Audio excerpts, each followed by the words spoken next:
তোদের টেনে বের করে ঝাড়ু মেরে বাংলাদেশে পাঠাবো। তৃণমূল পার্টি অফিসের সামনে দাঁড়িয়ে এই ভাষাতে তৃণমূল কর্মীদেরকে হুঁশিয়ারি দিলেন রাজ্য বিজেপির একজন শীর্ষ নেতা। তিনি বলেন, গুজরাট থেকে ঝাড়ু দিতে দিতে আসছি, উত্তরপ্রদেশ, বিহার, উড়িষ্যা হয়ে গেছে, এবার এখান থেকে ঝাড়ু মেরে বাংলাদেশে পাঠিয়ে দেবো। ওখানে গিয়ে থাকবে তোমরা, কারণ কারোর কথায় কথায় জয় বাংলা কোথায় খেলা হবে এসব বলে ওরা। সব ওপার বাংলা থেকে ধার করে নিয়ে এসেছে, আর ওখানে গিয়ে থাকবেন সেই ব্যবস্থা আমরা করব। তৃণমূল পার্টি অফিসের সামনে দাঁড়িয়ে থ্রেট করছি, এসেছি, দরকার হলে আবার আসবো, তোদের অফিসে ঢুকে টেনে বের করে পেটাবো। যে বিজেপি নেতা প্রকাশ্যে এই হুঁশিয়ারি দিলেন তিনি হলেন দিলীপ ঘোষ। হুগলির ডানকুনিতে এই হুঁশিয়ারি দিয়েছেন দিলীপ ঘোষ। কি বলেছেন তিনি শোনাবো আপনাদের। গুজরাট থেকে ঝাড়ু মারতে মারতে আসছি আমরা, উত্তরপ্রদেশ, বিহার, উড়িষ্যা হয়ে গেছে, এইখান থেকে ঝাড়ু মেরে বাংলাদেশে পাঠিয়ে দেবো, ওখানে গিয়ে থাকবে তোমরা। কারণ কথায় কথায় জয় বাংলা, কথায় কথায় খেলা হবে, সবই পূর্ব বাংলা থেকে ধার করে নিয়ে এসছেন। এবারে সোনার বাংলা ও জাতীয় সংগঠনেও গান, তাহলে দুই বাংলা এক হয়ে যাবে, আর ওখানে গিয়ে থাকবে। সে ব্যবস্থা আমরা করবো। অনেককে দিনের বেলা তারা দেখিয়ে দিয়েছি, আপনাদেরকে চাঁদ দেখিয়ে দিয়ে ছাড়বো। ये तो पहली झांकी है और अभी पूरी फिल्म बाकी है, वो मेन होगा। আজ খালি আমি এখানে এসেছিলাম, তাই বলতে এসেছি, এই যারা বাড়াবাড়ি গুন্ডামি করছে পুলিশের আঁচলের তলায় থেকে, তাদেরকে একদিন রাস্তায় আসতে হবে, তার রাস্তায় হিসাব হবে। এই কথা বলার জন্য আমি এসেছিলাম। দরকার আবার আসবো, আরো বড় মিছিল করব, সভা করব। আমরা রাস্তা ঘেরাও করে লোককে কষ্ট দিতে চাই না।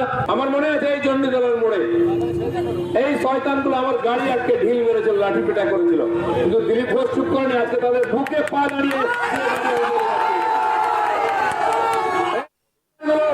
অফিসের সামনে দাঁড়িয়ে আমি চ্যালেঞ্জ করছি। আজ এসছি, দরকার আবার আসবো, তোদের অফিসে ঢুকে টেনে বার করে যাবো। আমরা বলি না, দরকার হলে করি, কিন্তু করার প্রয়োজন নাই।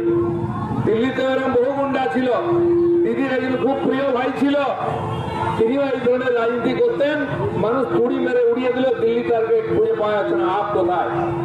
সিপিএম কংগ্রেস এই রাজনীতি করে এসছে, পশ্চিমবঙ্গের মানুষকে 50 বছর ধরে কষ্ট দিয়েছে, তারা আজকে খুঁজে পাওয়া যায় না। তাই যারা আজকে মানুষের টাকা মেরে মানুষকে চোখ দেখাচ্ছে, তারা যেন মনে রাখে দিন চলে এসছে, পরিবর্তন হবে। তাই এসআইআর এর ভয়ে এসআইআর করতে দিচ্ছে না, সেন্ট্রাল ফোর্সের ভয়ে সেন্ট্রাল ফোর্সকে গালাগালি দিচ্ছে, আর্মিকে গালাগালি দিচ্ছে, সুপ্রিম কোর্ট, নির্বাচন কমিশন, সেন্ট্রাল গভর্নমেন্টকে গালাগালি দিচ্ছে। এটা ওদের শেষের পরিণতি চলে এসছে, সেটা বলার জন্য এসেছি। এ বিষয়ে হুগলি জেলা পরিষদের মেন্টর সুবীর মুখার্জি বলেন, তিনি একজন প্রবীণ নেতা, তিনি এভাবে দিশাহীন কথা বলবেন এটা ভাবা যায় না। কিছুদিন আগে তিনি নিজেই দলীয় নেতাদের কাছে অপ্রাসঙ্গিক হয়ে পড়েছিলেন। এভাবে করে আর কিছু লাভ হবে না। তৃণমূল কংগ্রেসের যে মজবুত বুনট এবং সাংগঠনিক দক্ষতা, তাতে ওই 18 নম্বর ওয়ার্ডে কোনো প্রভাব পড়বে না। মানুষ যেভাবে এসআইআর এর কারণে হয়রানির শিকার হয়েছেন, মানুষ যদি কারোর বিরুদ্ধে স্বতঃস্ফূর্তভাবে গর্জে ওঠে, আগে উনি মানুষের কাছে গ্রহণযোগ্যতা নিয়ে আসুক। পাড়ায় রকের নেতার মতো কথা বলছেন দিলীপবাবু, তার মতো প্রবীণ নেতার মুখে এই ধরনের অগণতান্ত্রিক আইনকে নিজের হাতে তুলে নেওয়ার মতো কথা এত সস্তায় জনপ্রিয়তা লাভ করা যায়। কিন্তু একটাও তৃণমূল কংগ্রেস কর্মীর গায়ে হাত পড়লে কিন্তু চণ্ডীতলা, ডানকুনির আবাল বৃদ্ধ মানুষ রাস্তায় নামবে। কি বলছেন তৃণমূল নেতা সুবীর মুখার্জি, শুনব। এইভাবে দিশাহীন কথাবার্তা বলবেন, এটা মনে হয় আমাদের কারো ধারণার মধ্যে ছিল না। তিনি নিজেই রাজনীতিতে তার নিজের দলীয় নেতাদের কাছে অপ্রাসঙ্গিক হয়ে পড়েছিলেন, এবং দেখেছিলাম যে বেশ কিছুদিন আগে তিনি ক্ষোভ বিক্ষোভের মধ্যেও পড়েছিলেন। এবং যখন তিনি ক্ষোভ বিক্ষোভের মধ্যে পড়েছিলেন এবং দলে তার গ্রহণযোগ্যতা নিয়ে প্রশ্ন উঠেছিল, গতকাল যারা তার চারপাশে ছিল তারাই সেদিন উল্লাস করেছিলেন, আমি দেখছিলাম। সুতরাং এইভাবে করে কিছু লাভ হবে না। এতে তিনি দলের মধ্যে আবার পুনঃপ্রতিষ্ঠিত হতে পারেন, বা দলের মধ্যে তিনি অপ্রাসঙ্গিক থেকে প্রাসঙ্গিকতায় আসতে পারেন, সেটা তার দলের ব্যাপার। কিন্তু তৃণমূল কংগ্রেসের যে মজবুত গুণট এবং তৃণমূল কংগ্রেসের যে দৃঢ় সাংগঠনিক প্রক্রিয়া, এবং যে ওয়ার্ডে তিনি গতকাল এসেছিলেন, সেই ওয়ার্ডে দীর্ঘদিন পরে আমরা বামপন্থীকে হারিয়ে বা বামপন্থাকে হারিয়ে, বামপন্থী প্রার্থীকে হারিয়ে ওখানে তৃণমূল কংগ্রেসের কাউন্সিলর নির্বাচিত হয়েছে। এবং গত লোকসভা নির্বাচনে শত প্ররোচনা সত্ত্বেও ওই 18 নম্বর ওয়ার্ডে আমরা অনেক ভোটে এগিয়েছিলাম। সেখানে নিবিড়ভাবে আমাদের দলীয় কাজকর্ম চলছে, আমাদের বাড়ি বাড়ি প্রচার অভিযান চলছে, সেখানে দলের কার্যক্রম চলছে।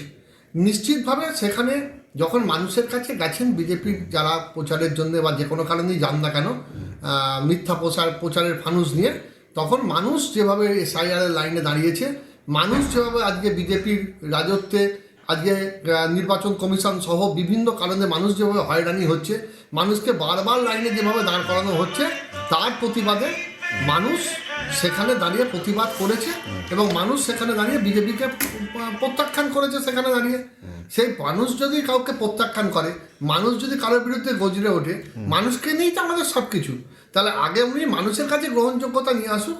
তা নাহলে এইভাবে একটা বালখিল্যের মতো কথা বলে, যেটা একটা পাড়ার রকের নেতা যে কথা বলে বা একটা বুথ স্তরের নেতা যার রাজনৈতিক পরিপক্কতা হয়নি, সে যে কথা বলে, সে কথা যদি দিলীপবাবু বলেন, তার মুখে কথা মানায় না, নিশ্চিতভাবে মানায় না। আমি তার রাজনৈতিক যেভাবে দীর্ঘ একটা লড়াই, তাকে আমি সম্মান করি। তিনি একটা বিরোধী দলের রাজ্য সভাপতি ছিলেন, আমি তাকে সম্মান করি। কিন্তু যেভাবে তিনি বললেন যে সম্পূর্ণভাবে একটা অগণতান্ত্রিক কথা, সম্পূর্ণভাবে আইনকে নিজের হাতে নেওয়ার যে কথা, যে পার্টি অফিসের ভিতরে ঢুকে তিনি তৃণমূল কংগ্রেসের নেতাদের বার করে রাস্তায় ফেলবেন, এতে সস্তায় জনপ্রিয়তা লাভ করা যায়। কিন্তু আমি বলি যে দিলীপবাবু, আপনার বুকের ছাতি নিশ্চিতভাবে সেই জায়গায় থাকবে না। একটা তৃণমূল কংগ্রেস কর্মীদের গায়ে হাত উঠলে চণ্ডীতলা ডানকুনির আবাল বৃদ্ধ মানুষ রাস্তায় নামবে। যেভাবে আপনাদের বিরুদ্ধে তাদের হয়রানি, আপনারা যেভাবে বাংলার মানুষকে যেভাবে হয়রানি করছেন, বাংলাকে যেভাবে বঞ্চনা করছেন, আপনাদের কেন্দ্রীয় সরকার যেভাবে বাংলার একটার পর একটা উন্নয়নের অর্থকে আটকে রেখেছে, বাংলাকে প্রবঞ্চনা করছে, বাংলার মানুষ কিন্তু সেদিন আপনাদের প্রতি সেই গণদোষটা আঁচড়ে দেবে। আমরা গণতন্ত্রে বিশ্বাস করি, নির্বাচনে বিশ্বাস করি, শান্তিতে বিশ্বাস করি, সম্প্রীতিতে বিশ্বাস করি। আমরা বিশ্বাস করি যে একজন নেতা যদি রাজ্য স্তরের হন, তিনি দায়িত্বশীল কথাবার্তা বলবেন। তার কথাবার্তার মধ্যে নিশ্চিতভাবে যে কোনো ঘটনার প্রতিবাদ থাকবে, আন্দোলন থাকবে, মিটিং থাকবে, মিছিল থাকবে।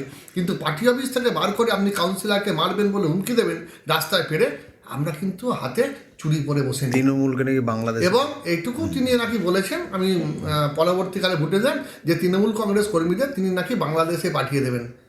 কিসের জন্যে? কারা বলছেন এ কথা? কারা বলছেন? আজকে তো বলেছিলেন যে তারা যে রোহিঙ্গা, তারা বলেছেন অনুপ্রবেশকারী, তারা বলেছিলেন যে এই শুনানির নাম করে তাদের চিহ্নিত করা হবে। কটা চিহ্নিত করতে পেরেছে? উল্টে বাংলাদেশ থেকে যে শরণার্থীরা এসছেন, বাংলাদেশ থেকে যে হিন্দুরা এসছেন, তারাই আজকে আপনাদের এসআইআর এর কারণে বিপন্ন হয়ে পড়েছে। তাদের লাইনে দাঁড় করিয়ে তাদের আজকে প্রমাণ দিতে হচ্ছে বারবারে। বাংলাদেশে আমাদের পাঠাতে হবে না, নিজেদের বাংলাদেশে চলে যেতে হবে একদিন।